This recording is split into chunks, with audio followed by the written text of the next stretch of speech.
All right. I can kind of see me. I look like I have like a halo around myself. Your screen's going to look fantastic. I'm going to look like a bit of an idiot.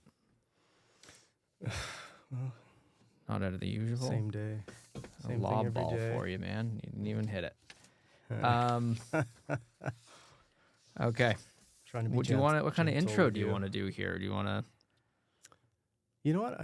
I just think a quick introduction. like this is traumaing, and we're going to talk about a Yeah. study. Yeah. Okay. It's Rob and James and Rob. We didn't really land on what we were going to do there. Is it James and Rob or Rob and James? Doesn't matter to me. Oh, okay. Do you care? Not even a So little bit. you decide on the fly. Could meld it together like a Benefer kind of thing. It could be Rames. Rames. This is Traumaing, and we are Rames.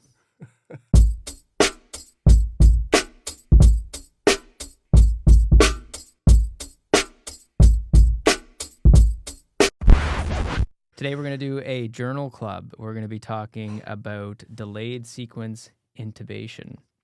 A hot topic, something you guys have probably heard about in the trauma world, in the emergency medicine world, in the ICU world. And the title of this is Slow Down, Not So Fast, Considering Delayed Sequence Intubation and Trauma. So, Rob, what I'm going to do is I'm going to summarize a paper for you. I'm going to ask you your opinion on it, and then we'll kind of do a back and forth perspective from both of us. How's that sound?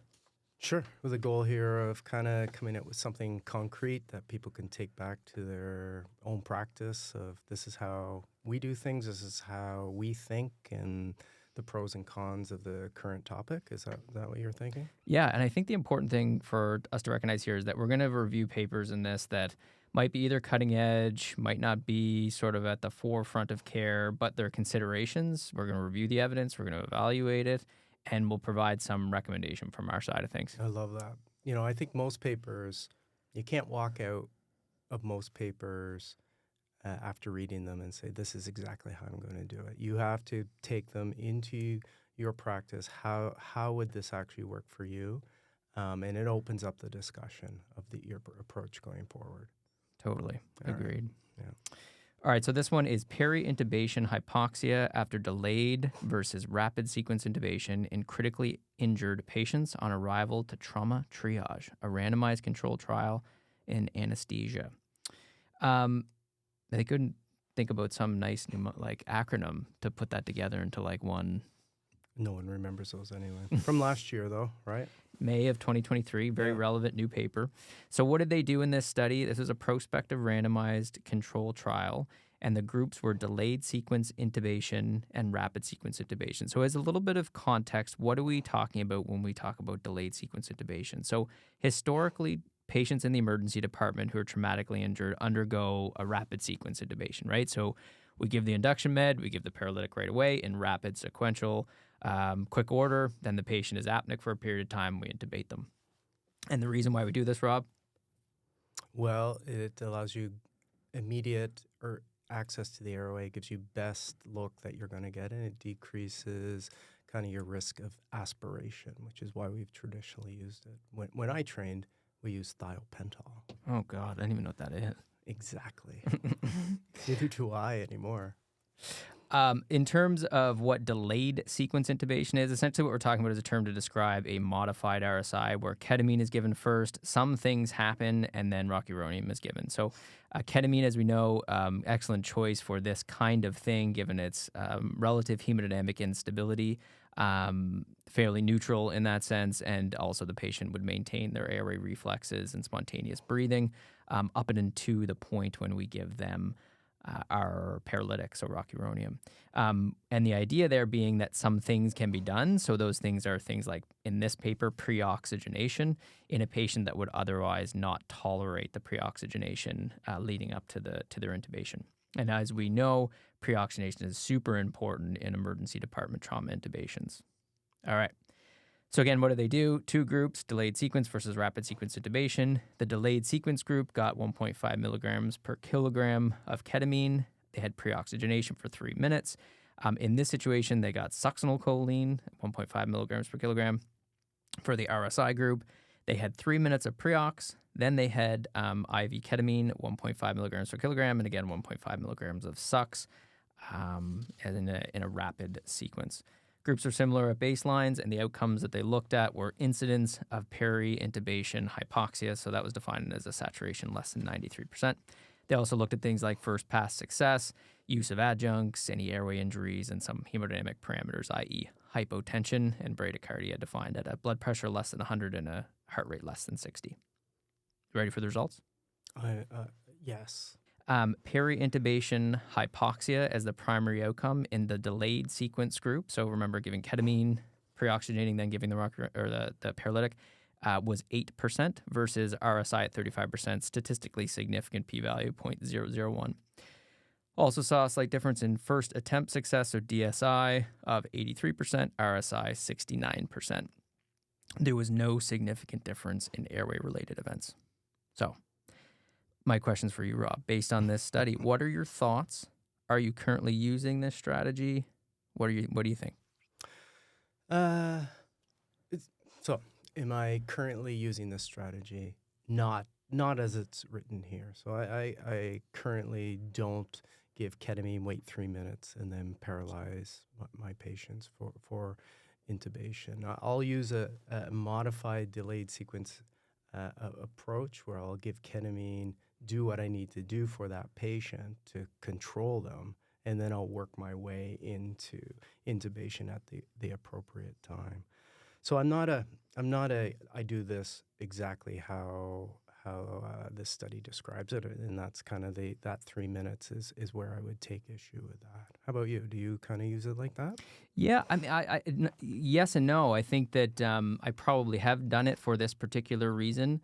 But as you talk about, and as we sort of prefaced all of this with, I do use a heck of a lot of ketamine in our trauma patients to do the things I think that they need prior to being intubated in a safe way. Yeah. Right. So if someone comes in, so an example would be someone comes in, they're very agitated, and I'm trying to accomplish doing a safe primary survey, assure safety for the team. Maybe that involves them being hypoxic.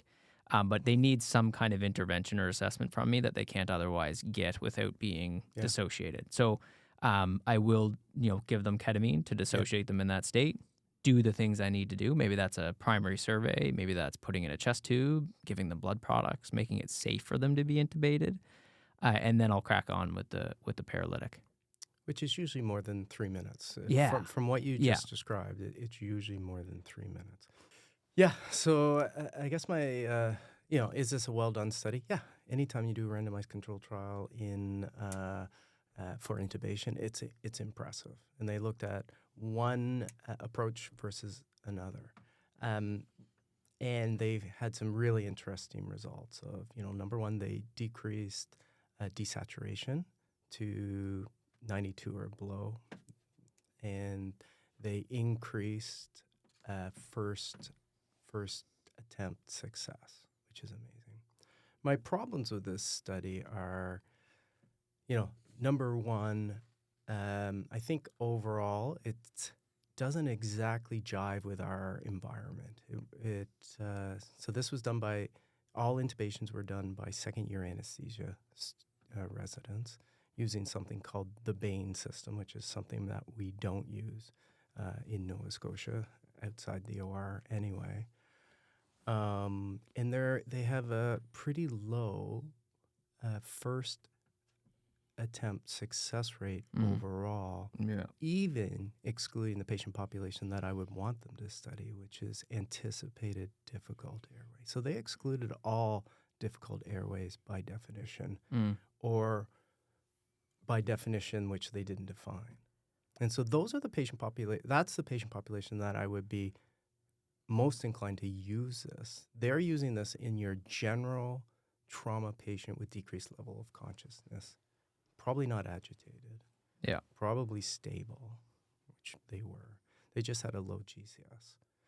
And so in that patient population, that's not the patient population that I would give ketamine, wait a number of minutes to do things, and then paralyze and intubate. I'd probably just intubate them. Whereas the patient that I think you and I are concerned with is that trauma patient who is agitated, hypoxic, uncontrollable.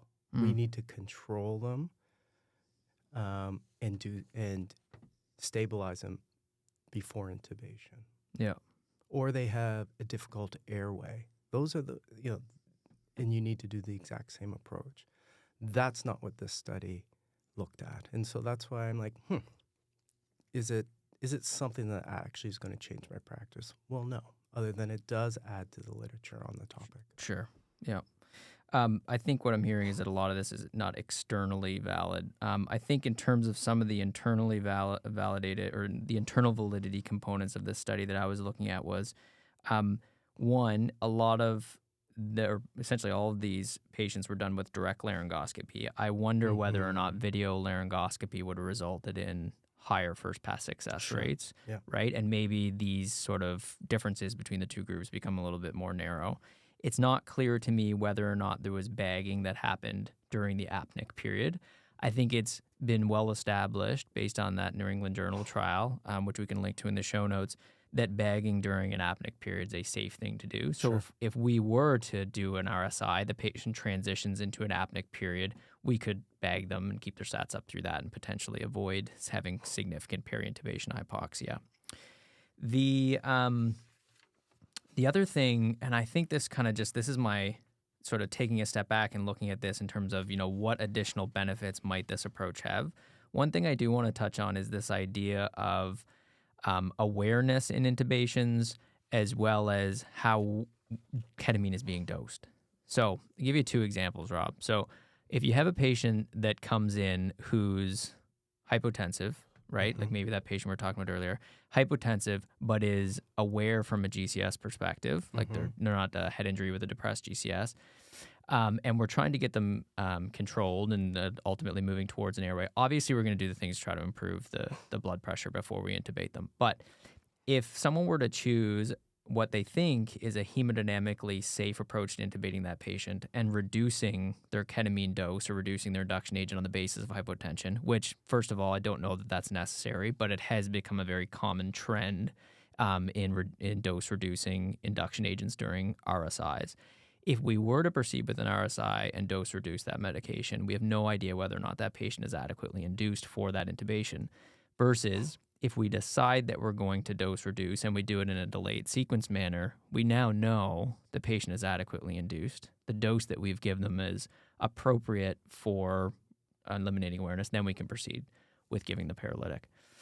The alternative is if you're going to do an RSI, you just crack on with the full dose of ketamine, and probably that's going to be fine too. We can get into some of that newer literature as well that's coming out in terms of whether or not you need to dose reduce ketamine in these patient populations. I think the answer is probably no.